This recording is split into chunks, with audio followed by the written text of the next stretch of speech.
Non, moi, ma position est claire. Je suis contre cette réforme constitutionnelle sur le plan du principe et sur le plan de l'opportunité. Sur le plan du principe. Salut à tous, c'est David Eke Flagio. Le gouvernement vient encore de reporter cette élection, les élections législatives et régionales au Togo. Oui, on sait où on a mis nos pieds. Nous sommes au Togo, Togoland. Alors, sans plus tarder, je vais vous laisser suivre les éléments. Premièrement, le communiqué. Ceci est le communiqué qui vient de sortir, voilà.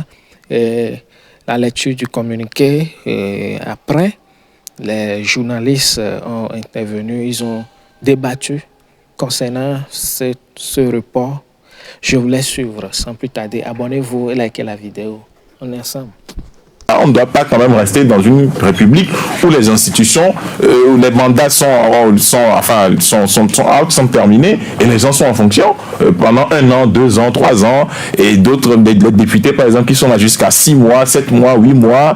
Et franchement, il faut véritablement trouver une solution pour canaliser l'agenda républicain. Quand c'est l'élection, il ne faut pas qu'on puisse faire 24 heures ou 48 heures de plus. Il peut y avoir des circonstances exceptionnelles, mais tâchons d'agence que nous puissions véritablement nous-mêmes respecter les délais fixés. D'accord, merci beaucoup Elom. Ambroise, comment vous avez apprécié ce report? On dirait même ce deuxième report. Hein? Bon, c'est comme on se retrouve dans les années 80, 79-80, où on jouait Pego. Pego, c'est le petit ballon là, en plastique. On joue chez l'ami aussi joue chez l'autre et ça revient. Donc notre pays est devenu un Pego. C'est-à-dire que le peuple même est devenu un Pego, même la constitution est devenue un Pego. Pour tout simplement dire que, première chose, quand le chef de l'État demande à ce qu'on reporte les élections sans qu'on ait même une date, l'agenda caché d'un groupe de partis ou d'un parti politique fut-il au pouvoir, parmi la centaine qui existe au Togo, ne peut pas primer sur le calendrier électoral national. Ça, c'est un scandale. Mais c'est ce qui a amené Macky Sall à couler. Et le Conseil constitutionnel est rentré vite dans le jeu pour recadrer les gens. Et si le Conseil constitutionnel devait se saisir immédiatement de ce dossier-là? Si on a la Cour constitutionnelle. La Cour constitutionnelle, c'est pratiquement là. La Cour constitutionnelle devait surtout saisir. C'est un scandale. Mais le calendrier d'un parti politique ne peut pas primer sur toute la nation. On a un calendrier électoral. Mais vous jouez avec le peuple, chaque fois on modifie, sans que le Conseil ou la Cour constitutionnelle ne dise rien. Mais non, c'est un scandale. Premier point. Deuxième point, on vous dit que Fonia Sindé a demandé aux députés unis et alliés qui sont à l'origine de cette forfaiture de consulter les gens. Mais c'est un manque de respect. Comment ça, Ambroise? Un manque de respect parce que les députés unis ne peuvent pas consulter les forces vives de la nation. Mais il y a un organe pour ça. Il n'y a pas que les députés unis, hein. Il y a d'autres députés. C'est allié, c'est les ailes marchandes du parti uni. Comment on appelle PDP, et MRC, tout ça là. Et c'est aussi. Oui, c'est les ailes marchandes. Maintenant, pourquoi on ne me demande pas la médiature ou la médiation de la République, ou Ashkun, ou la CR, ou un autre organe, de faire les consultations pour pouvoir savoir est-ce que vous avez besoin d'une constitution actuellement? On n'a pas fait. Et on demande à un parti quelqu'un qui est déjà joueur et arbitre. Ce n'est pas possible. Troisième et dernière chose. Oui. Et moi je me dis, quand les gens sont rentrés dans le jeu avec cette histoire de constitution, Israël, machin là, mais quand on vérifie, actuellement l'Italie veut changer son régime parlementaire vers le régime présidentiel. Et les raisons sont claires. Vous savez combien de fois on organise une élection dans une année en Israël? Les raisons sont ailleurs. Et pourquoi maintenant? Qu'est-ce qui urge pour que le régime actuel voudra coûte que coûte faire sa constitution avant qu'on aille à des élections dont la campagne commence aujourd'hui? Même la vendeuse, pendant que je viens de suivre sur Radio Victoire, se dit que finalement ceux qui nous dirigent ne sont pas des Togolais, ils sont des étrangers. Oui, d'accord. Merci beaucoup, Ambroise. Jean Legrand pour l'Irénie nous a rejoint. Jean, bonjour. Bonjour Pascal, bonjour aux conférences studio, toutes celles et ceux qui nous écoutent sur Canal FM. Vous avez appris aussi l'information hier concernant le report. On parle même d'ailleurs d'un léger réaménagement du calendrier comment nous appelons, des élections législatives et régionales. Comment vous avez accueilli cette information? Oui Pascal, comme les autres confrères l'ont dit, moi aussi j'étais sous presse hier. J'avais même fini déjà le bouclage quand j'ai eu l'information et carrément avec l'équipe on a dû refaire le papier qui annonçait le report des élections couplées. Et ma foi, nous avons été également très étonnés. J'ai été très étonné et surpris de cette décision parce que je me posais la question de savoir quel est le cas de force majeure qui amène à ce que nous reportions. Les raisons ont été données. Voilà. C'était d'abord moi ma première question en fait.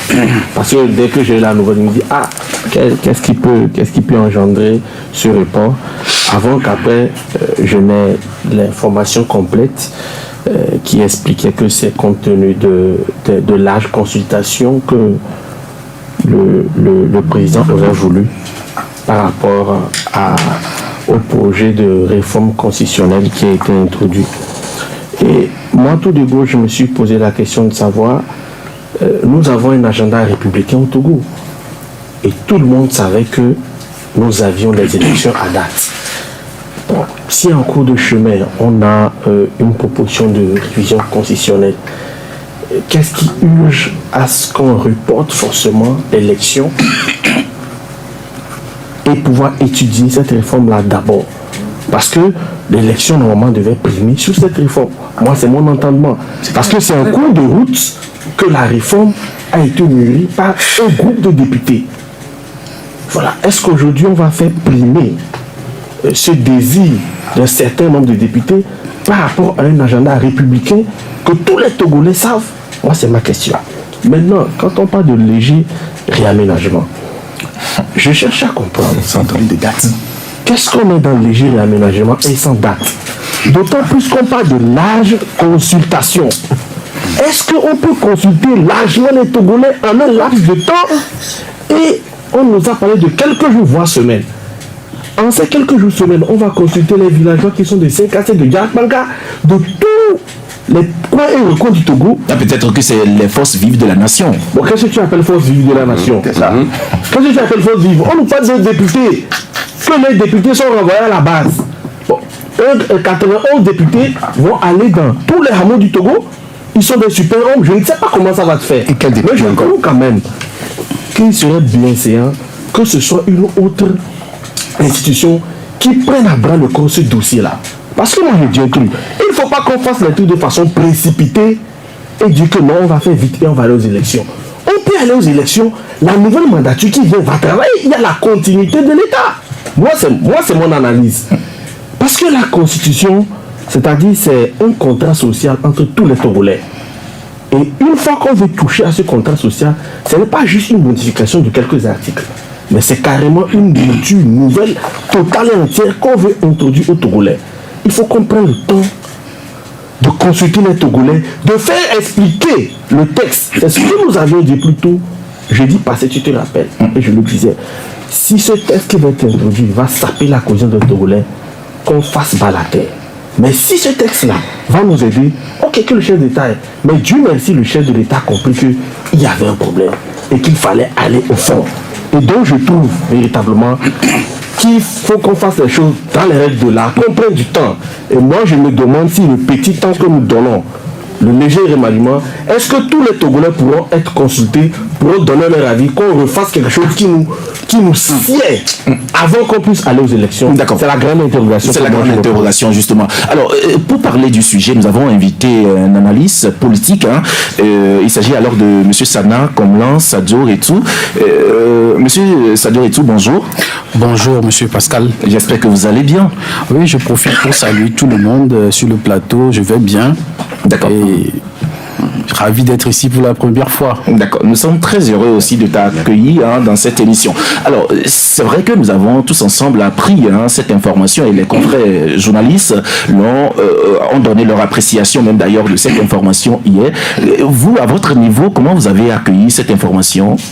Non, moi, tout d'abord, avant de répondre à la question, j'aimerais réagir par rapport à certaines réactions légitimes des personnes avec qui je partage ce plateau.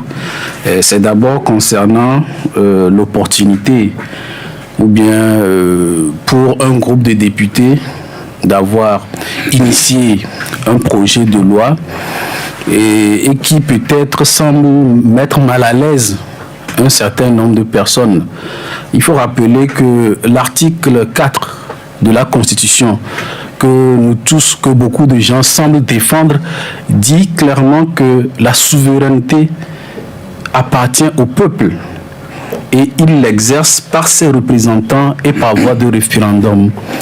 Plus loin, vous pourrez noter que l'article 51 de la même Constitution nous dit que le pouvoir législatif délégué par le peuple est exercé par le Parlement. Donc ici, nous sommes dans une démocratie représentative. En élisant les députés, nous leur donnons l'occasion de parler en notre nom, de voter des lois en notre nom et pour notre compte. Donc, fort de ces articles de la même Constitution que nous défendons ici, c'est cette Constitution-là qui a permis à ces députés-là, qui représentent la souveraineté populaire, d'agir ainsi. Donc, aucune autre considération ne peut leur enlever cette souveraineté-là que le peuple leur a donnée en les élisant députés. C'est ce que je voulais dire. Maintenant, par rapport à l'opportunité du report de ces élections, comme je l'ai introduit, il y a un projet de réforme constitutionnelle qui a été adopté. Et donc, cela a suscité beaucoup de débats au sein de l'opinion. Adopté, cela a été soumis à la promulgation par le président de la République qui, en retour, a souhaité, dans le cadre de ses prérogatives, une relecture pour tenir compte pour l'enrichir des avis des uns et des autres. Et donc, lorsque vous voyez le texte qui instaure la 5e République, les enjeux des élections législatives ne sont plus les mêmes. C'est-à-dire, ce qu'un député peut faire, ne peut pas faire, pourra faire en plus. Tout ça là, ça change. Donc on ne peut pas, en même temps qu'il y a une procédure qui va changer le rôle que va jouer les députés, être en même temps en campagne. Il fallait que les populations, au moins, avant de les choisir, en savent davantage sur quelle mission ils vont leur confier. Donc je crois que ces considérations-là, qui sont vraiment légitimes et qui prouvent assez la grandeur et comment dit-on, le rôle de cohésion nationale joué par le président de la République. Oui, justement, monsieur. Et qui justifie le fait qu'on puisse reporter ces élections. Et comme l'a dit le confrère ou bien le compatriote à côté, ce n'est pas la première fois où des élections législatives sont reportées. Et en 2013, ça a été la même chose. En 2018, ça a été la même chose. Il y a eu des députés qui ont fait 10 mois de plus. Donc, je crois que la question, bon, il y a une jurisprudence déjà qui est acquise en la matière. Mais ben oui, justement, sur ce point, est-ce qu'on n'a pas besoin aujourd'hui de respecter plus alors le calendrier électoral que de se presser pour aller pour une nouvelle constitution? Est-ce que, moi, je retournerai, je me poserai la question, est-ce que la cohésion nationale, l'intérêt de tous, ne devrait pas aussi prise en compte?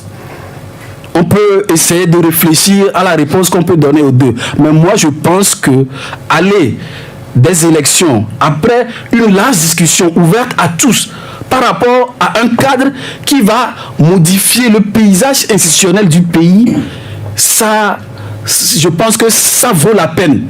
Ça vaut la peine d'accorder de l'importance à ce qu'on s'asseye, qu'on discute. Quand bien même les députés qui ont porté cette loi avec toute la légitimité de le faire.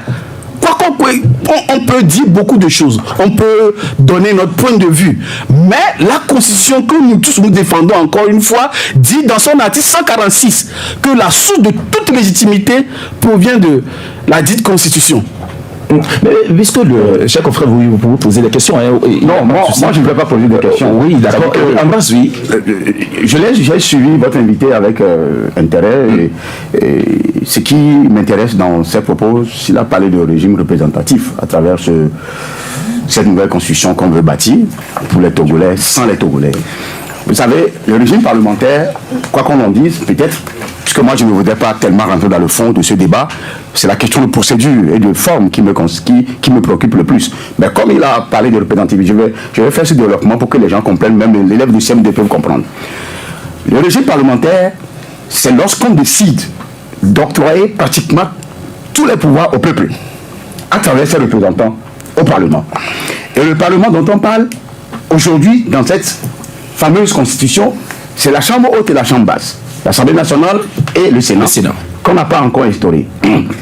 Alors, je ne peux pas comprendre que l'on puisse me dire, juriste fut-il, sociologue fut-il, médecin fut-il, député fut-il, ou analyste politique fut-il, puisse me dire, qu'on me dise que le régime parlementaire qui donne le pouvoir au peuple et que l'on puisse vouloir aller à une nouvelle constitution sans consulter le peuple en amont jusqu'à aller voter ce texte-là avant que le chef de l'État ne ramène les gens à la case départ et qui est encore des députés en fin de mandat, en période intérimaire. Je vous dis que c'est un scandale. Et donc, quand le régime parlementaire, dans certains pays, nous démontre à suffisance que c'est un régime de fois chrysologue, c'est un régime qui crée énormément de problèmes dans la dualité au niveau de l'exécutif. Le président de la République, qui aujourd'hui, avec cette nouvelle constitution, n'aura plus de pouvoir, mais qui quand même a un certain nombre de prérogatives qui peut chevaucher et opposer les prérogatives du Premier ministre, qui est aujourd'hui le président du Conseil des ministres. Et donc, si nous rentrons dans ce débat-là, ça veut dire que nous laissons ce que nous avons déjà vécu. Le Sénégal est dans un régime pratiquement semi-présidentiel. Tous les pays d'Afrique de l'Ouest, personne, les gens ont construit des ponts, des échangeurs, 6 terrains en Côte d'Ivoire, même si on reproche des questions de mandat à la Ouattara. Mais personne ne s'est levé un beau matin pour dire que, ah ok, nous allons quitter ce régime-là, parce qu'avec ce régime, on n'arrive pas à manger 2 fois dans la journée, avec ce régime, on n'arrive pas à faire 2 ponts, on n'arrive pas à construire des hôpitaux. Donc avec le régime parlementaire, ils vont construire des hôpitaux, ils vont faire tout ça. D'accord. Que les gens ne nous bluffent pas. Okay. Pour lui répondre en disant que votre régime parlementaire, on ne s'oppose pas à votre régime parlementaire. Mais le Togolais n'a pas demandé ça. Et la procédure entreprise a été viciée depuis le début. D'accord. Michel?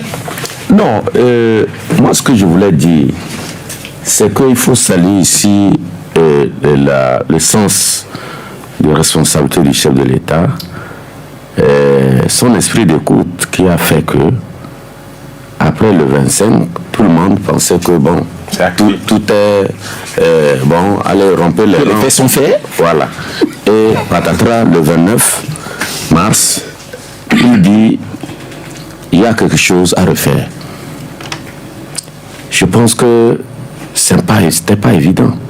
Si le chef de l'État l'a dit, l'a fait, c'est que ça veut dire quelque part que entre le 25 et le 29, il a écouté le cri de détresse des gens. Je l'ai dit le jeudi passé ici, dans chaque tournant, on fait attention, parce qu'on ne sait pas ce qui est devant. Et ceux qui, après le 25, se plaignaient, j'ai dit le jeudi passé qu'ils ont raison, parce qu'on veut rentrer dans quelque chose qu'on ne connaît pas.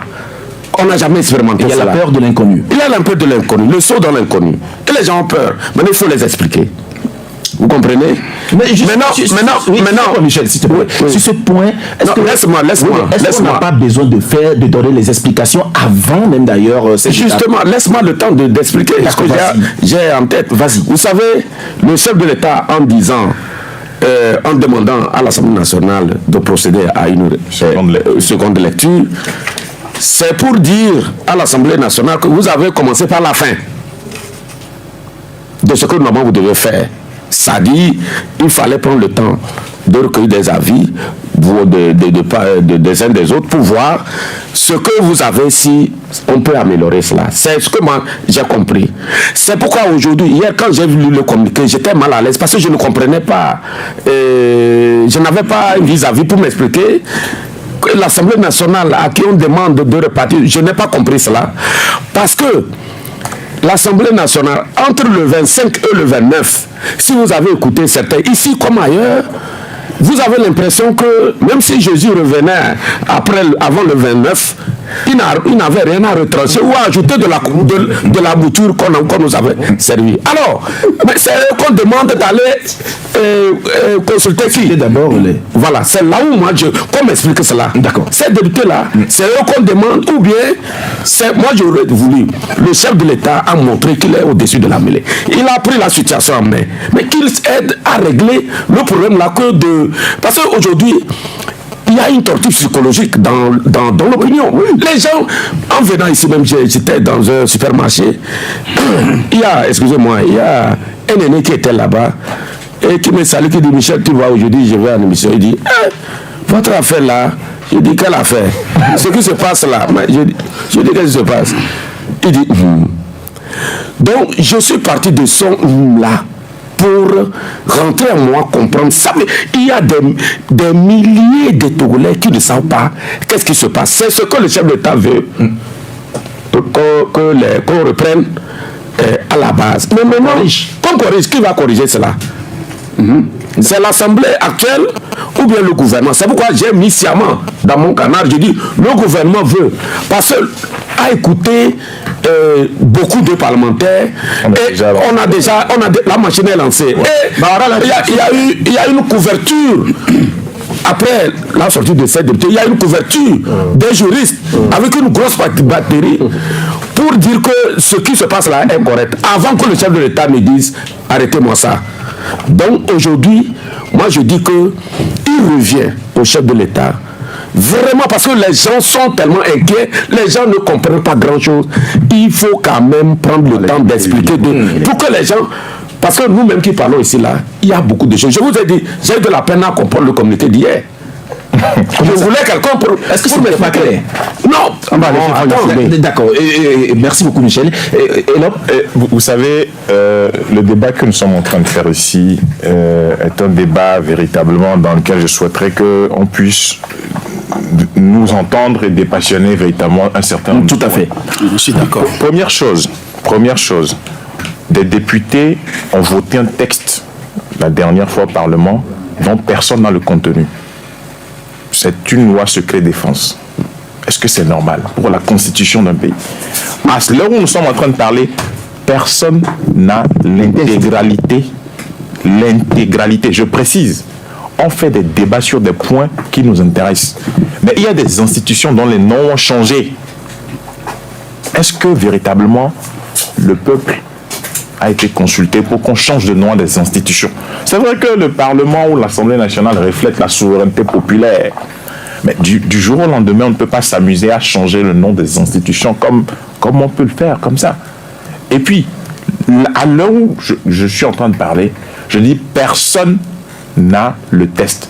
Il y a même des gens qui ont demandé le test qui ne l'ont pas. Qu'on dise que même au niveau de l'Assemblée nationale, qu'il y a beaucoup de gens qui n'ont pas. Non, l'Assemblée nationale, c'est eux qui ont voté, donc ils doivent avoir quand même l'intégralité de ce qu'ils ont voté. Dans la nuit du 25 au 26, ils ont l'intégralité. Les 91 doivent l'avoir, ou devraient l'avoir. Mais une chose est d'avoir le test et une autre chose est de comprendre. Et de maîtriser. Et j'ai dit sur une antenne la dernière fois qu'il y a des députés même au Parlement qui ne comprennent pas ce qu'on appelle régime parlementaire. Ça pas comment ça fonctionne. Non, je suis franc. Non, vous comprenez, il faut que les gens admettent qu'ils ne comprennent pas. Parce que nous-mêmes là, c'est maintenant qu'on est en train d'aller de chercher pour voir comment ça fonctionne en réalité. Vous comprenez? Parce que quand on dit régime parlementaire, on dit le président de la République est élu est élu pour un mandat unique de 6 ans et que tous les pouvoirs sont conférés au président du Conseil, qui est en faisant une forme de premier ministre britannique. Mais c'est maintenant que les gens cherchent à comprendre comment ça fonctionne, comment on vote. Mais c'est pourquoi j'avais dit que la campagne du 4 au 18 avril qui s'annonçait là, qui devrait normalement débuter aujourd'hui, ressemblait plutôt à une campagne d'explication du nouveau projet de loi constitutionnelle. C'est pas une campagne où on vote pour les gens. Parce que les gens, les populations que vous allez rencontrer vont vous demander, comme Michel l'a dit tout à l'heure, il dit, votre affaire là, mais quand vous venez en meeting comme ça, les gens sont là et vous posent la question, votre projet de révision constitutionnelle, qu'est-ce que ça dit en réalité? Bon, alors que vous êtes là pour convaincre les gens sur votre projet de société, du parti que vous représentez, et pour pouvoir conquérir l'électorat. Mais les gens vont vous poser la question sur la révision constitutionnelle. Premier point. Deuxième point. Vous savez, comme Michel l'a dit, il faut saluer cette volonté politique du président de la République de pouvoir renvoyer ce texte en seconde lecture, en deuxième lecture au Parlement. En 2017, quand il y avait la crise politique au Togo, le chef de l'État avait accordé une interview à Jeune Afrique. Il a dit dans cette interview, quand on lui a posé la question de savoir justement pourquoi il était hostile à un retour à la Constitution de 1992, il avait dit, je cite, que la Constitution togolaise de 1992 était partisane et adoptée par une assemblée monocolore. Celle de 2002 était également partisane et adoptée par une assemblée monocolore. Fin de citation. Et moi j'ai envie de poser la question aujourd'hui, celle de 2024. Elle est plus monocolore. Et donc, en réalité, je nous renvoie tous à toute cette déclaration pour que nous nous inscrivions dans une sorte de réforme. Et à l'époque, en 2017, quand on devrait justement faire quoi, faire cette réforme constitutionnelle, on avait envoyé une délégation à l'intérieur du pays, vous vous rappelez? Justement, il y avait le ministre Kokoroko, à l'époque il n'était pas encore ministre, c'était professeur agrégé, et il y avait le président de l'université de Lomé, il y avait madame Awanana. Effectivement, la commission Awanana, on l'appelait en ce moment. Effectivement, HDNG aussi, non? Et voilà, donc c'était une délégation composée de personnes, des personnalités, des gens responsables, qui ont fait le tour pour pouvoir expliquer ou rencontrer les populations pour justement recueillir leurs avis sur cette réforme constitutionnelle. Et ça marchait bien, vous vous rappelez, jusqu'à ce que les événements aient pris une autre tournure et puis qu'on puisse revenir, parce que la tournée n'avait pas abouti. Et comme Michel l'a dit aussi, je suis resté sur ma foi par rapport au communiqué, parce que le communiqué d'hier, on demande à l'Assemblée nationale d'aller faire de larges consultations. Mais aujourd'hui, on vous dit que le texte a été voté à 89 députés pour un contre, une abstention. Et il n'y a plus de consultation à faire là, à l'Assemblée. Il faut le faire où? C'est ça. Bon, maintenant, est-ce que les députés ont qualité à inviter les responsables de partis politiques extra-parlementaires, comme ceux que vous connaissez, à venir s'asseoir et investir de quelle légitimité? Donc, la question du cadre juridique dans lequel il faudra discuter, parce qu'aujourd'hui, cette question n'engage pas que les partis politiques. Ça engage également les autorités morales, dont l'Église. Et c'est là où moi je parlais. La chefferie traditionnelle, voilà. Les universitaires, et comme des gens qui sont investis d'une certaine... vous avez vu la tribune de Kako Nubukpo. Kako Nubukpo, c'est un intellectuel togolais, vous comprenez? Donc, des gens qui doivent s'asseoir, voilà. Pas forcément, mais pour discuter en réalité, et qu'on rassemble. Mais est-ce que l'Assemblée nationale a qualité à faire cette consultation? Si la réponse est non, il faudra véritablement qu'on puisse penser rapidement à un autre cadre qui va s'asseoir. Mais quand on nous dit que le report est acté pour quelques jours, je rappelle que la semaine qui suit le 20, c'est la semaine du 27 avril. Voilà. Donc c'est un samedi. Voilà. La semaine qui suit le 27, c'est le 1er mai. Ça fait 2 semaines qui passent. Peut-être qu'on va tomber dans la semaine du 7 mai. Là, c'est free. Et si on doit faire peut-être aujourd'hui des projections, parce qu'on ne peut pas tenir un scrutin, un double scrutin en pleine semaine.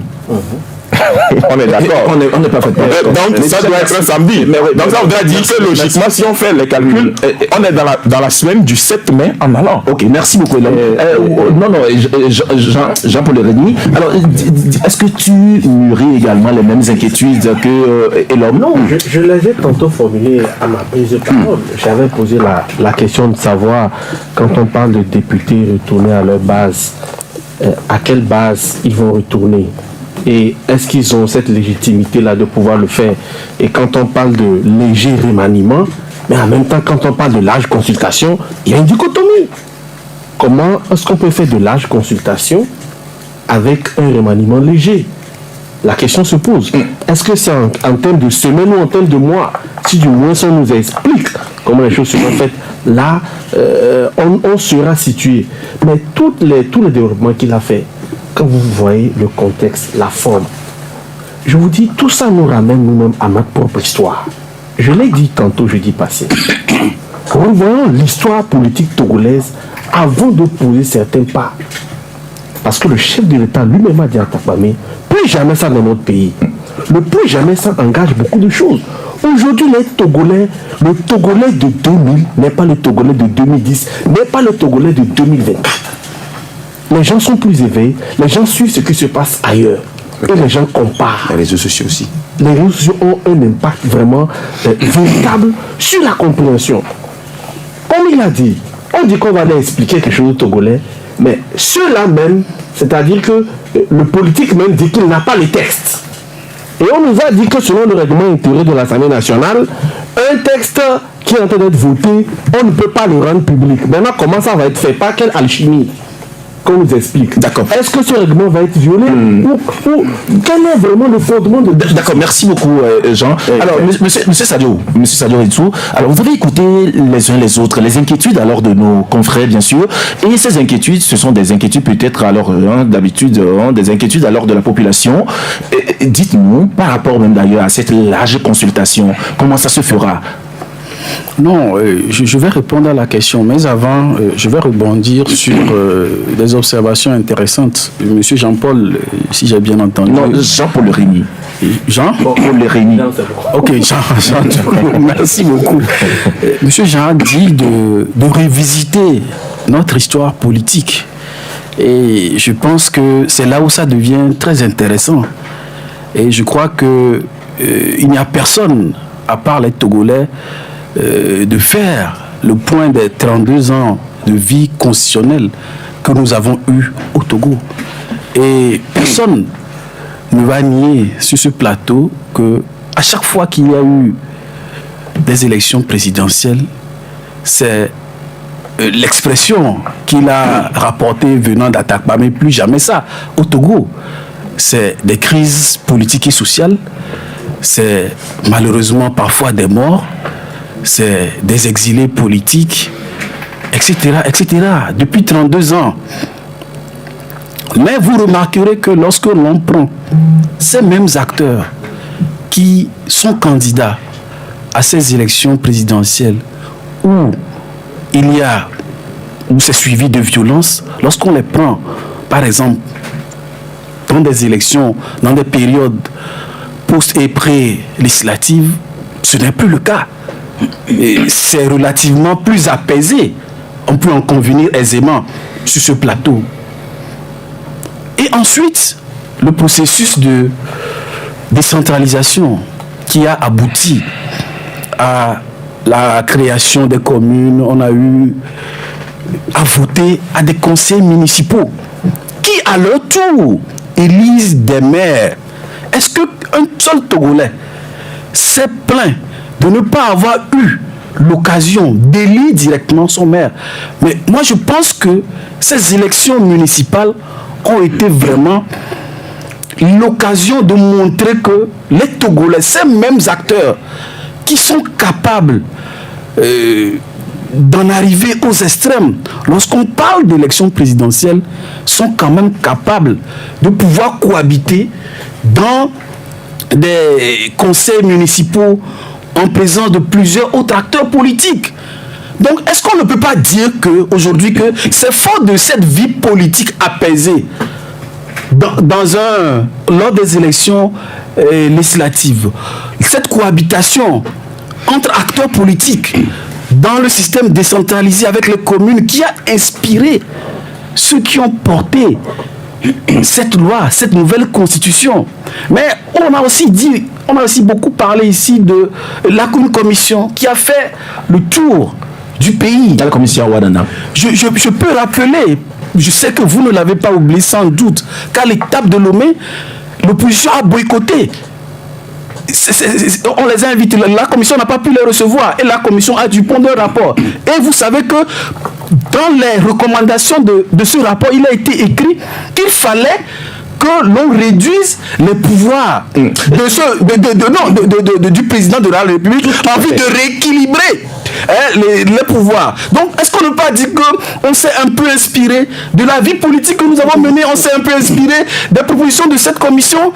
Est-ce qu'on ne peut pas dire que ce cadre-là nous offre l'opportunité d'avoir des élections apaisées? Oui, ben d'accord. Moi, ce que je dis... Est-ce qu'on est forcé de rester dans un système qui crée des crises? Oui, la question que moi je vous pose aujourd'hui... C'est une question qu'il faut se poser. S'il vous plaît, monsieur Sadio. Aujourd'hui, le chef de l'État a demandé aux députés ou à l'Assemblée, au bureau de l'Assemblée nationale d'aller vers la population ou de faire une large consultation. Alors, moi, ma question, c'est de savoir comment cette large consultation se fera.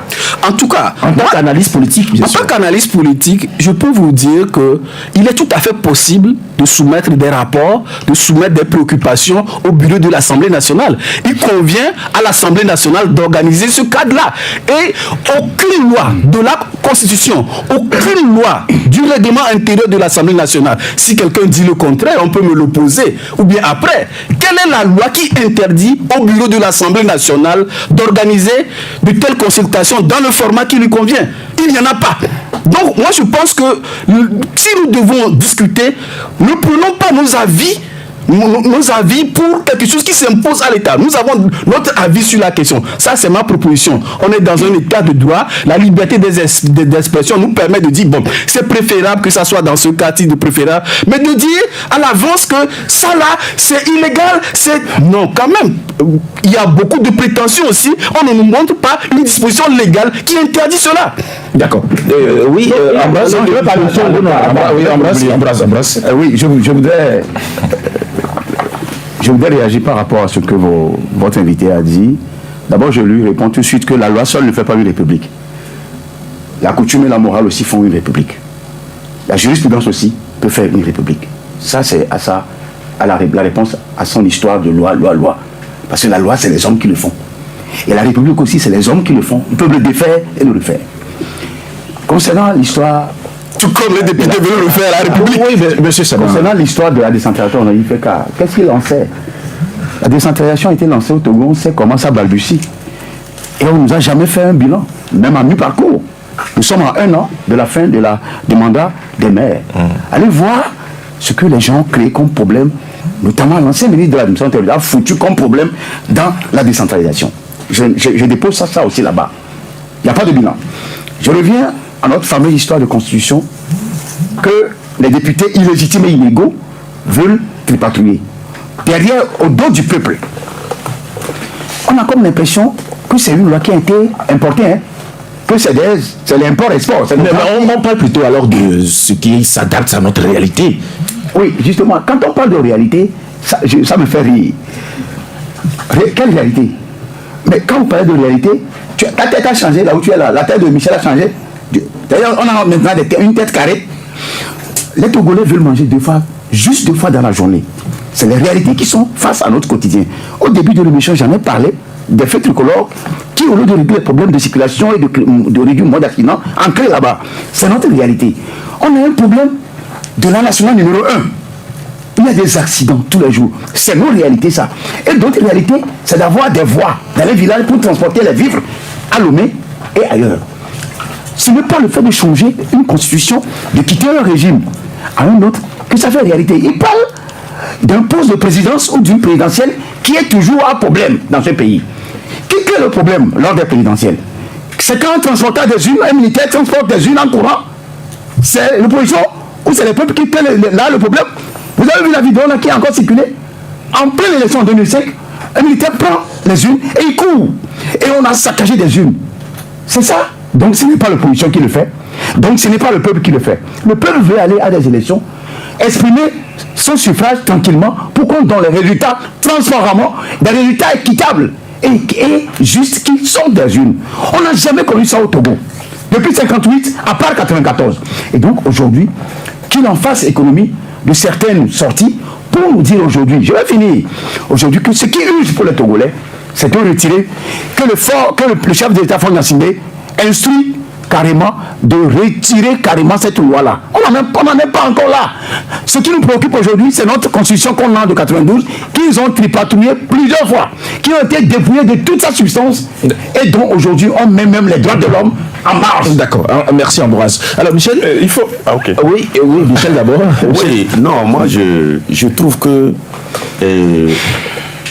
on ne va pas revenir par rapport à la légitimité des députés qui ont fait... Puisqu'on a tellement fait ce débat. Non, on a déjà dépassé cette étape, ça a été voté. Et donc... Merci. Ils peuvent revenir en arrière, Michel. Non, oui, je parle de légitimité. Ils ne sont pas légitimes. Ils ne sont pas légitimes. Non, ils sont légitimes. Ils sont légitimes. Mais lors que la loi, la Constitution même dit qu'il reste en place jusqu'à la nouvelle... élection en ce moment-là, et puisqu'il y a une jurisprudence, c'est l'article 2013 où on a vu ça, donc ça ne pose pas problème. Mais maintenant, moi, ce que je veux savoir, c'est que dès lors que le chef de l'État, après avoir peut-être écouté la société civile, la réaction des partis politiques, les prélats, il ne faut pas oublier cela, dit allez me revoir ça. Maintenant, c'est comment revoir ça qui me pose moins problème. Si on m'explique comment ça sera revu, nous n'allons pas encore rester à nous tirailler pour rien du tout, parce que le temps presse. Et à partir de ce matin, je pense que il y a beaucoup qui étaient déjà sur le terrain. Des journalistes comme des hommes politiques, tout bord, ont déjà pris. Et c'est ce matin même j'ai vu quelqu'un qui descendait de l'intérieur du pays. Ça veut dire que c'est des dépenses énormes que certains ont consenti et qui vont aller à l'eau. Et il faut encore attendre. Et donc tout ça là, ça crée des frustrations. Il faut constater. Et puis, lorsque nous parlons ici, on n'est pas... on doit être réservé parce qu'on ne sait pas d'ici 13 heures si on va nous dire autre chose. C'est pourquoi je voudrais que lorsque nous parlons, qu'on soit un peu réservé, parce que on n'est pas à l'abri de beaucoup de surprises, comme hier soir. Donc, il faut quand même faire confiance au chef de l'État qui a demandé quand même de revoir cette loi-là. Et je suis sûr que si le bon format est trouvé pour reprendre le travail, pour, comme eux-mêmes l'ont dit dans leur communiqué, que c'est pour enrichir notre constitution, pourquoi pas?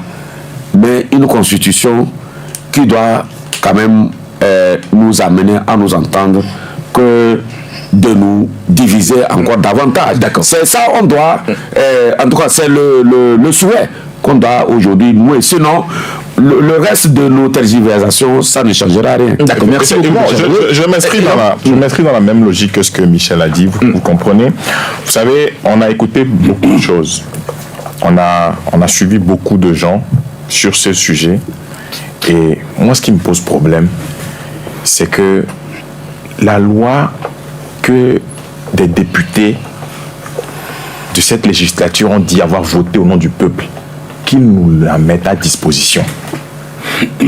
C'est-à-dire que, pour ça, par exemple, on a fait des demandes à plusieurs reprises du contenu intégral de cette loi.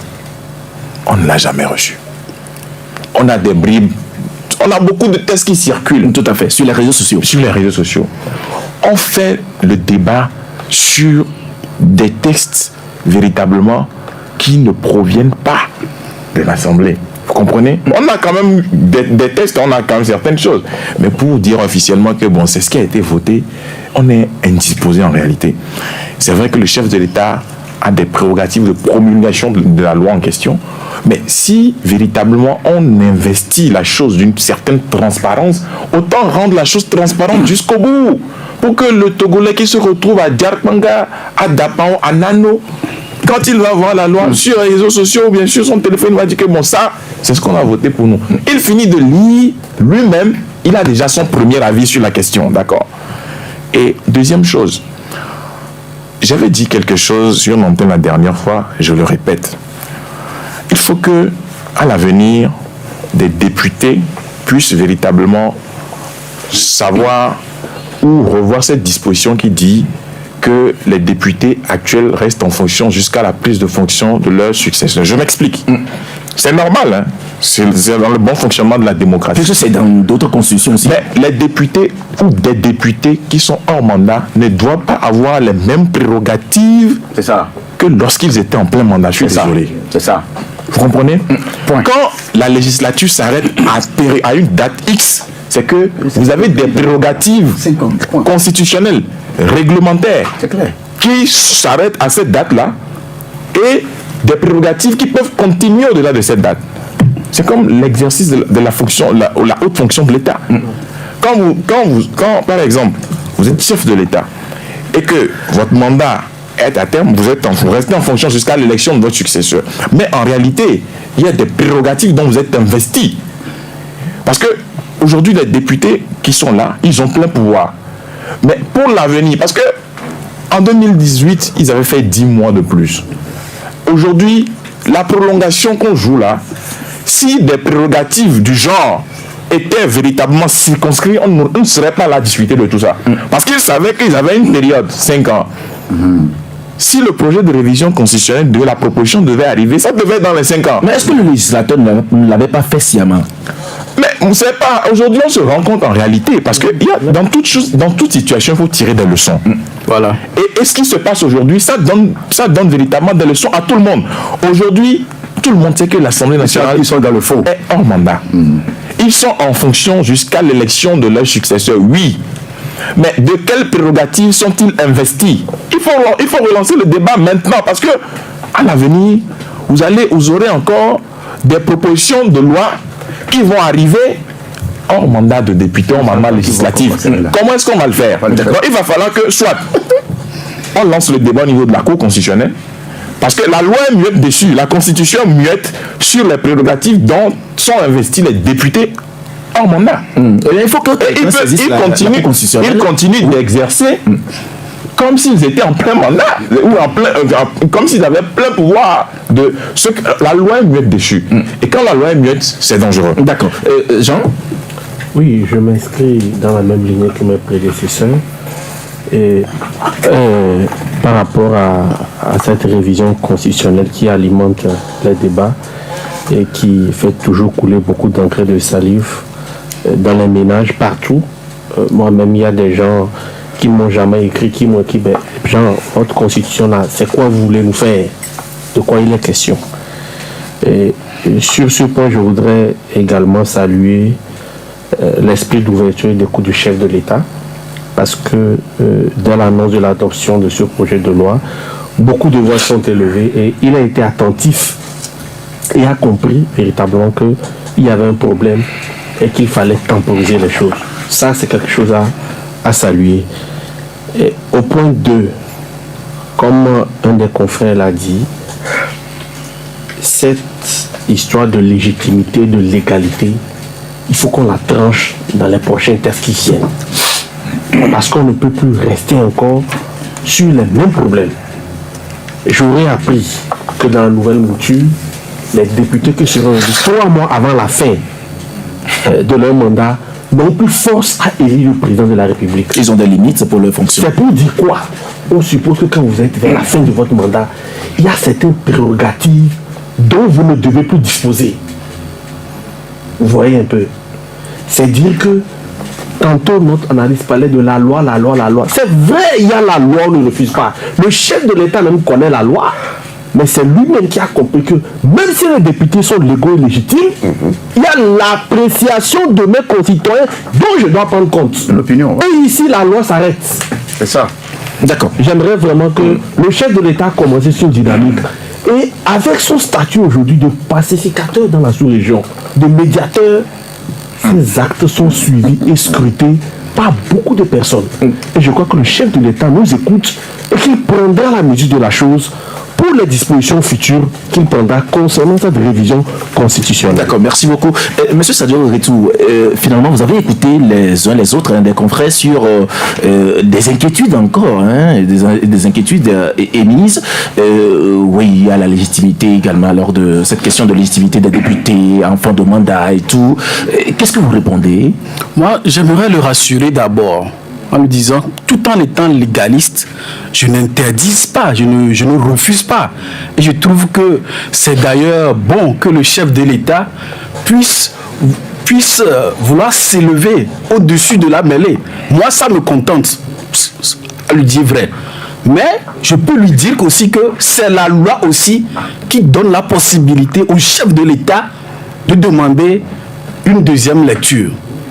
Ce qui me préoccupe, c'est qu'on a touché du doigt un sujet qui nous revient souvent au sein de l'opinion, qui consiste à dire que voilà, quelle est l'opportunité, les Togolais, ils ont besoin de manger 2 fois, ça revient.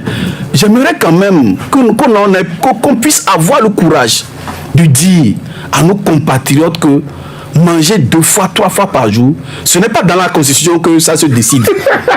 Mais par contre, c'est là où moi j'aimerais qu'on élève le niveau du débat. Vous savez, si on veut résoudre cette question-là, c'est que l'on demande un débat public lorsqu'on vote la loi des finances. Parce que c'est là, dans la loi des finances que l'affectation des ressources de l'État sont faites. Moi, je pense que c'est plutôt concernant le budget, la loi des finances, qu'on devrait porter toute cette attention-là. Qu'est-ce qui permet, laissez-moi développer s'il vous plaît, qu'est-ce qui permet aux Togolais de manger 2-3 fois par jour? C'est dans la loi des finances que cela peut être réglé. Mais la Constitution ne traite pas de ça. Donc, j'aimerais que sur ce point, ça soit mieux dépassionné. Maintenant, sur la procédure même, il faut reconnaître que l'histoire parlementaire nous dira que les gens l'ont dit, c'est l'une des rares fois qu'une initiative, une proposition de loi est venue de l'Assemblée nationale. Et c'est pourquoi ça suscite, je pense, tant de débats. Parce qu'on est habitué à ce que ce soit porté par le gouvernement, comment on appelle ça, une proposition de loi, un projet de loi plutôt. Et quand ça vient en conseil de ministre, c'est quoi? C'est d'abord un avant-projet de loi. Après ça revient, l'avant-projet, c'est adopté, ça devient projet. Et là, on en fait une large communication.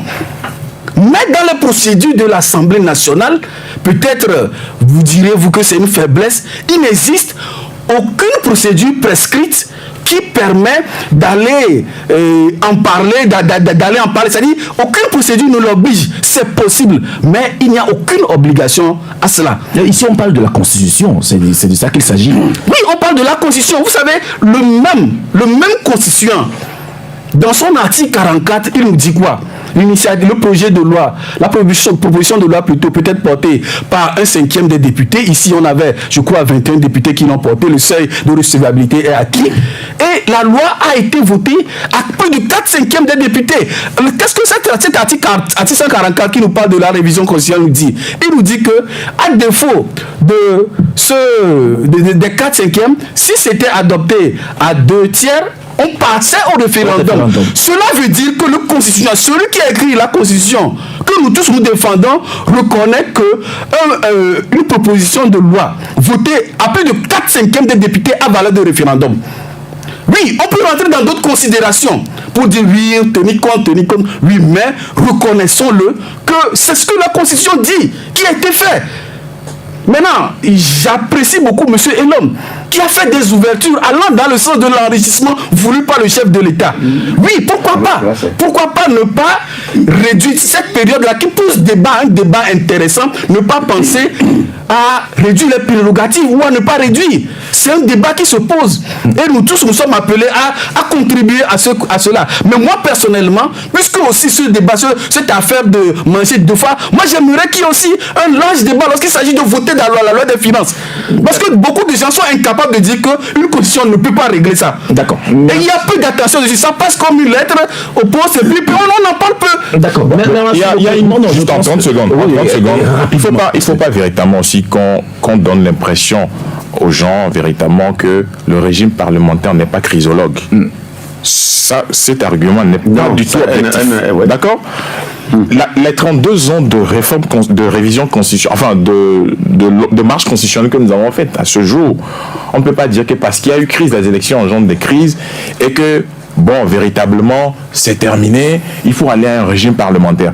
Qui nous a dit ou qui ne nous a pas dit que le régime parlementaire n'est pas chrysologue? Mais parce que le régime parlementaire aussi, on doit faire les élections législatives. Et qui a dit que quand on va faire les élections législatives, par exemple, les gens ne vont pas se sentir vexés, les gens ne vont pas se sentir trichés, et comme si les élections législatives étaient plus objectives que les élections présidentielles. Non, à un moment donné, il va falloir que cet argument-là, pardon, qu'on puisse le cacher. Merci. Le président, je le remercie particulièrement. Il a posé un acte très grand. Et il faut qu'on le félicite pour cela. Parce que c'était tout cela jusqu'à aujourd'hui. Je pense que des choses vont se passer autrement. Maintenant, je m'avais posé une question à notre cher député que vous avez. Non, c'est pas un député, c'est un analyste politique. Ah, c'est un analyste, hein? Oui, politique. Quand j'ai commencé à l'écouter en train d'ouvrir le ton tout à l'heure, j'ai compris qu'il a commencé à comprendre que certaines choses. Je voudrais d'abord lui dire que ce qu'ils ont fait, ou bien ce que nos députés ont fait, celui qui va monter sur les médias pour venir défendre ce que nos députés ont fait là, cette personne-là, nous n'allons jamais l'accepter. Il faut qu'il le sache très bien. Parce que il ne faut pas qu'il vienne mettre la main dans la plaie. Maintenant, je vais lui demander, il n'a qu'à me répondre. Oui, si vous avez une question, monsieur Kossi. Voilà la question. Oui. J'avais posé la question hier, mais je n'étais pas bien compris. Je dis, la disposition de l'article qui dit expressément dans notre constitution actuelle que les députés ont le pouvoir de changer de régime. On n'a qu'à le dire. C'est ça que je veux l'écouter. D'accord, merci beaucoup. Oui, mon cher Kassim, puisqu'il y a beaucoup de personnes en ligne, s'il te plaît, nous allons maintenant donner la parole à d'autres personnes aussi. Allô? Bonjour. Bonjour, comment vous allez? Ça va. C'est monsieur Maouto. Oui. D'accord. Oui, salut, allez-y. D'emblée, moi je dis que le régime parlementaire n'est pas bon pour le Togo. Parce qu'un pays qui a un problème de découpage, ça ne peut pas aller. Déjà, pour une situation, c'est à votre invité. Il n'a qu'à me montrer là où la condition actuelle empêche le président et son gouvernement de gouverner le Togo. Parce que pour changer une constitution, ça pose problème. On le change. Ça pose problème. On a du mal à vous écouter, monsieur Maouto. Aussi un peu la voix, oui. Je dis, à votre invité, il n'a qu'à me montrer là où maintenant la condition actuelle là empêche le président et son gouvernement de gouverner ce pays. D'accord, ok. Pour finir, sur l'intervention de M.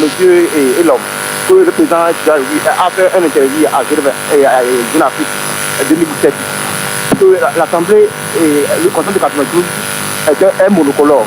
Celle de 2002 un monocolore. Maintenant, ce qui fait maintenant là, votre invité n'a pas dit. Je pense que ça a été discuté, et ça a été discuté au cours de ce débat. Monsieur Maouto, 22, 21, 33, 114, 91, 36, 63, 115. Allô?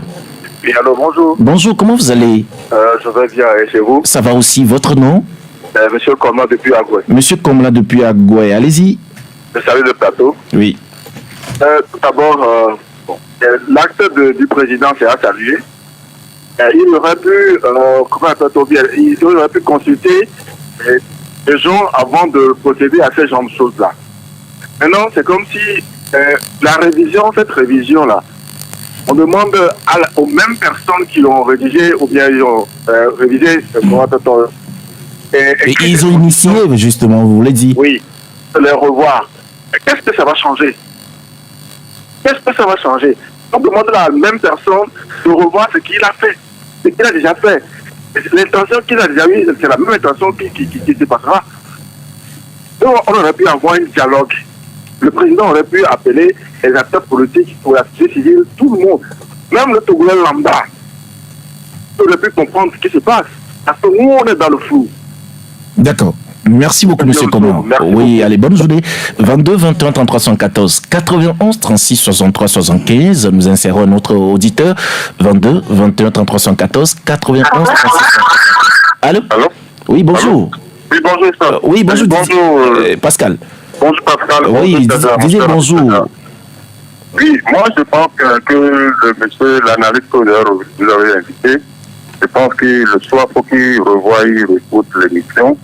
Je pense qu'il est en train de nous faire sentir des comme on le dit. beaucoup d'enjeux à l'histoire sur le plateau. Moi, il ne me convainc pas. Il n'a qu'à recouper cette histoire. Mais moi, mon problème, c'est que c'est le chef de l'État qui fait titulatoire. Parce que au Togo, on n'a même pas appelé solution. On fait tourner le compte sur le tout de faux. On a des structures de médiation dans ce pays. Il y a la médiature de la République. Il y a AFCON. Le chef de l'État peut s'adresser directement à cette structure de voir la situation, d'appeler les difficultés de la classe politique pour qu'ils puissent discuter. Mais ils envoient, là, comme Sadar le dit, ils envoient les députés aux députés. Les gens, même si, comme Sadar l'a dit, une semaine plus tôt, quand ils parlent comme même si Jésus descend du ciel avec le Dieu même de ça, ils vont rien changer. Le chef de l'État nous envoie aux mêmes personnes. Mais qu'est-ce qu'ils vont faire? Donc, c'est lui qui crée le projet. Il ne peut pas nous dire qu'il n'est pas au courant quand le truc a commencé. S'il est au moins ça, il faut qu'il retourne ça. On a une solution de la démédiation dans le pays. Il n'a qu'à les retourner pour qu'il puisse voir, tout le monde puisse s'asseoir. Mais c'est comme il est en train de nous jouer aussi. Il fait du dilatoire. Je vous remercie. D'accord, merci beaucoup Didier. 22 21 33 114 91 36 63 115. Allô? Oui, allô, bonjour. Allô? Décidément, il n'est pas avec nous. 22 21 33 114. Allô? Allô? Oui, bonjour. Allô? Oui, allô? Bonjour. Bonjour. Oui, votre nom c'est... Allô? Oui, décidément, lui n'a pas aussi le retour et aussi avec le son... allô? Allô? Oui, bonjour. Bonjour. Allô? Oui, bonjour, je vous écoute. Je n'aime pas le retour, hein. Je vous saisis un peu mal. Décidément, vous n'avez pas le retour. 22 21 33 114. Allô? Allô, bonsoir Pascal. Oui, comment vous allez? Je vais bien. De Arès à l'appareil. Arès. Arès, Oui, oui, Arès, allez-y. Oui, notre invité nous dit que c'est une modification, c'est pas un changement de constitution. Là, je pense qu'on ne comprend rien là. Mais moi, je voudrais dire que ce qui se passe aujourd'hui est très grave dans notre pays. Parce que des gens qui se sont préparés, des partis politiques qui n'ont même pas de moyens, les partis politiques de l'opposition, je veux dire, qui sont préparés, ils ont envoyé leurs équipes partout pour la campagne. Et puis, le soir de la veille, on décide comme ça de reporter les élections à une date ultérieure. Sous prétexte qu'on veut consulter les gens, moi je ne comprends pas quel lien il y a entre cette nouvelle constitution qu'on veut nous imposer et l'élection qui est un agenda constitutionnel. Je rappelle que si aujourd'hui on est dans ce débat, les gens sont là, même si leur mandat est fini, ils peuvent continuer parce qu'il y a un article qui leur donne ce droit et tout. On est dans ce problème-là aujourd'hui tout simplement parce que les gens ont choisi de ne pas organiser les élections. Parce que depuis 5 ans, on savait qu'on devait organiser les élections. Et je rappelle ici que l'article 52 de la Constitution dit, je ne sais pas si c'est la numéro 2, que les élections ont lieu dans les 30 jours précédant l'expiration du mandat des députés. Si 30 jours avant l'expiration du mandat des députés actuels, on avait organisé les élections, est-ce qu'on serait dans ce débat juridique? Est-ce qu'ils peuvent travailler, ils ne peuvent pas travailler? Qu'est-ce qu'ils doivent faire, qu'est-ce qu'ils ne doivent pas faire? Je pense qu'il faut vraiment que les gens qui se voient parce que nos dirigeants, moi j'ai l'impression qu'ils mettent leur intérêt au-dessus de l'intérêt de ce pays. Et là, je pense que ça ne va pas nous arranger. D'accord, merci beaucoup Arès. 22 21 33 114 91 36 63 115. Allô? Allô? Oui, bonjour. Bonjour, c'est M. Kolani depuis Agoué. Ah, M. Kolani depuis Agoué, allez-y. Oui, moi ce que je veux dire sur votre chaîne ce matin, c'est que le test là même, quelqu'un a dit sur le plateau, personne n'a cette constitution-là. Personne. Même les journalistes ne l'ont pas. Même les journalistes qui ont initié la rencontre du plateau là. Comment est-ce qu'on peut discuter de quelque chose quand on n'a pas le contenu? Hein? Bien sûr, on nous parle du 5e République. Nous tous, nous savons bien que tout ce qu'ils sont en train de faire là, ça ne tient pas la route. Nous n'allons pas, votre chef, demander au chef de l'État. Je le dis bien, ils ont la montre, mais le peuple a le temps. Une assise s'impose aux Togolais. Une transition s'impose aux Togolais. Libérer les prisonniers politiques, signer un amnistie pour que tout le monde rentre. Les Togolais s'assis ont fait le grand pardon. Il veut changer le 4e République par le 5e. Et le mandat qu'il a fait, les 20 ans qu'il a fait là, l'injustice là, on va le mettre où? Qui paie cette facture là? Qui paie cette facture? Le chef de l'État n'a qu'à comprendre. Donc on rentre 5e République et puis tout ce qui s'est passé là, on en fait des profits quoi. Non, les gens n'ont qu'à arrêter ça. D'accord, merci beaucoup. Le grand pardon s'impose au Togo, donc on n'a qu'à faire bas la terre. D'accord. Merci pour votre chaîne. Merci beaucoup, M. Koulani. Nous allons recevoir le dernier auditeur. Allô? Oui, bonjour. Honoré depuis Adétikopé. Honoré depuis Adétikopé. Allez-y. Allô? Oui, je vous écoute, allez-y. C'est qu'en fait, quand c'est trop, on est fatigué au Togo. Monsieur Faure n'a qu'à quitter le pouvoir. On parle plutôt alors de la révision constitutionnelle, monsieur Honoré. On parle plutôt alors de... Oui. On n'a jamais changé de président. D'accord. Ok, merci beaucoup, Honoré. Je pense que Honoré, c'est notre dernier auditeur pour le compte alors de cette émission de ce jeudi. Nous revenons en plateau pour faire un tour de table et partir justement ou bien clôturer cette émission. Mais d'abord, nous allons donner la parole à notre invité, Monsieur Sadio. Vous avez écouté les uns les autres se prononcer sur des questions de révision constitutionnelle et le report aussi. Qu'est-ce que vous avez à répondre à toutes ces personnes qui vous ont posé des questions? Non, tout d'abord, moi je pense que la nouvelle constitution jette les bases pour un Togo plus apaisé et aussi permet à l'État de faire des économies qui pourront être investies ailleurs. Vous savez, en moyenne, le coût d'une élection présidentielle tourne autour de 30 milliards. 30 milliards, c'est 800 bâtiments scolaires avec le personnel enseignant, leur salaire pendant au moins une année. Est-ce qu'on ne peut pas affecter sur le coût de ces élections-là à d'autres projets? Vous prenez par exemple, je prends un cas, le mien. Dans mon village actuellement, il y a un problème d'eau potable parce que la nappe qui est utilisée, le ministère de la Santé, ils ont fait des analyses, ils se sont rendus compte que le taux de nitrate est élevé. Est-ce que ce montant ne peut pas servir à autre chose que les élections présidentielles? Nous avons maintenant beaucoup d'élections régionales, législatives, municipales, présidentielles. Pourquoi ne pas penser un système qui nous rassemble, qui permet de faire des économies à l'État? Maintenant, sur le problème du report des élections, mais moi je pense que des gens ont parlé d'assises, des gens, à un moment donné même, je crois qu'il y a eu des acteurs qui appelaient incessamment à un dialogue entre acteurs. N'est-ce pas l'occasion? Moi je pense qu'aujourd'hui, le projet est sur la table, ça a été porté par des députés et donc c'est des opportunités à saisir.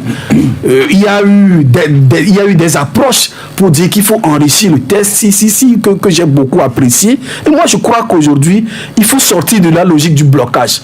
Je pense que nous allons de l'avant et donc il faut que chacun puisse apporter sa contribution. Oui. Qu'est-ce que je peux rajouter à ce texte qui nous permet d'être plus ensemble? Qu'est-ce qu'on peut rajouter à ce texte qui nous permet d'éviter des crises politiques au Togo? C'est dans cette logique. Les députés, ils sont dans une logique qui est légitime, légale. Comment on peut contribuer à ça? Est-ce qu'il y a dedans des éléments qui ne nous rassemblent pas? Et comment on peut aller au-delà? C'est le sens voulu par la démarche du chef de l'État que tout le monde a apprécié ici. Et donc moi j'aimerais que tous les Togolais puissent entrer dans cette logique-là. Comment être ensemble? Comment est-ce qu'on peut créer un nouveau Togo où les élections peuvent être apaisées, où des élections ne devraient pas être l'occasion où il y a des exilés, des morts, etc. Pas dans un esprit de revanche, pas dans un esprit du plus fort, non. Dans un esprit où nous voulons bâtir un Togolais, aller de l'avant. D'accord, merci beaucoup. Oui, rapidement, la réaction. La réaction d'abord, quant à ce qui concerne le problème d'argent pour organiser les élections, les Togolais sont prêts à cotiser. Les Togolais sont aujourd'hui prêts à cotiser pour les élections présidentielles au suffrage universel direct et libre. Ça c'est un. De deux, ce qui concerne la réaction du chef de l'État, d'abord moi je ne veux pas le dire que il a donné esprit d'ouverture. Parce que je me pose la question, à qui profite cette constitution? À qui cela profite? Aux Togolais. Conclusion. Monsieur, et donc, si la constitution, c'est à lui que ça profite, autant faire l'économie de ce texte. Parce que quand je lis M. Baora, qui dit que cette procédure ira jusqu'à son terme. Comprenez que c'est Fonds Yancibé même qui est bénéficiaire, et donc tout ce qu'ils font là, c'est du cinéma, au lieu de retirer carrément le texte. Les Togolais n'ont pas besoin d'une constitution. Si on en a besoin, on en fera la demande. Le moment venu. D'accord. Merci Ambroise. Alors, Jean Legrand Polerini, votre réaction par rapport à tout ce que nous avons dit et aussi ce que les auditeurs ont dit? Bon, moi je trouve fondamentalement que par rapport à ce problème de report des élections, depuis le mois de décembre, je crois que nous devons véritablement travailler encore plus à la séparation des pouvoirs dans nos pays en démocratie constructive. Véritablement travailler à cela. Parce que si les pouvoirs étaient véritablement séparés, nous n'en serons pas à ce niveau où tout émane d'une seule direction et il faut attendre que l'ordre vienne de quelque part. C'est tout ça qui nous a amené à ce niveau. Et quand on parle de régime propre à nos réalités, moi je m'attends à ce qu'on intègre nos chefferies traditionnelles et tout ça. Quand on le met, moi je me sens plus que c'est proche de mes réalités. Mais quand c'est un système totalement importé, on parle du régime parlementaire dans notre pays carrément qu'on amène encore ici, bon, souffrez que je trouve que l'argument de réalité ne tient pas trop. Qu'on nous dise peut-être qu'on veut changer de régime, mais si on veut que ça tienne compte de nos réalités, qu'on intègre le vécu de ce que ma maman qui est dans un village, mon oncle qui est ailleurs, connaît mieux et qui se sent plus impliqué, plus représentatif avec ça. D'accord. Michel? Oh, bon, moi je n'ai rien à ajouter parce que j'exprime que nous avons beaucoup suffisamment parlé. D'accord. Et là? Bon, j'ai pas de commentaire aussi. Je pense qu'on a suffisamment fait le tour de la question. La note de fin d'émission? Non, je n'ai pas de note. Bon appétit à toutes et à tous. Michel? La note? Oui, une note de fin d'émission. Oh. À une personnalité, à une institution. C'est de 0 à 10. La note. Oui. La note, c'est un 10, un 9 sur 10. 9 sur 10? Non, je ne parle même pas du Togo, sinon ça aurait été même moins 50 sur 10. Je parle de Bassirou Diomaye Faye et de Ousmane Sonko. Là, nous sommes au Sénégal. Oui, un 9 sur 10. D'accord, merci. Je n'ai pas de note, mais juste une pensée envers le doyen de la presse togolaise, Apollinaire Mohamed, qui est toujours sous mandat de dépôt. Véritablement, nous voulons plaider à ce qu'une issue favorable soit trouvée à son cas. C'est un monsieur qui a plus de 70 ans et véritablement... Précisément 11 ans. 11 ans. D'accord. Que tous les moyens sont mis en œuvre pour qu'il puisse regagner sa liberté. J'en appelle aux organisations de presse, à la CNDH et à tous ceux qui peuvent peser de leur poids. D'accord. Parce qu'avec l'âge et la santé du monsieur, vraiment, sa place n'est plus à ce niveau. D'accord. Merci beaucoup, monsieur Sana Komlan, Sadio et tout. Ma note. Voilà, votre note. Ouais, moi, je dirais vive le Togo et vive la 5e République. D'accord. Merci beaucoup, monsieur Sana Komlan, Sadio et tout. C'est moi qui vous remercie. Cette analyse politique, nous avons été très heureux à vous recevoir dans cette émission et merci d'être passé pour répondre à nos questions. Merci beaucoup, Michel Tchadja, d'être passé dans cette émission. Et l'homme, Tissogbe, merci. Ambroise Ponjo, merci. Jean Legrand Polerini, merci. Merci à vous tous qui nous avez suivi et merci à vous qui nous avez appelés aussi puisque nous sommes à la fin de cette émission. Merci à Michel Tomiga qui a assuré la mise en onde, Géraud Dakoucha a assuré la mise en ligne. Je suis Pascal Lossou, je vous retrouve demain à partir de 11h pour un nouveau numéro de Club de la Presse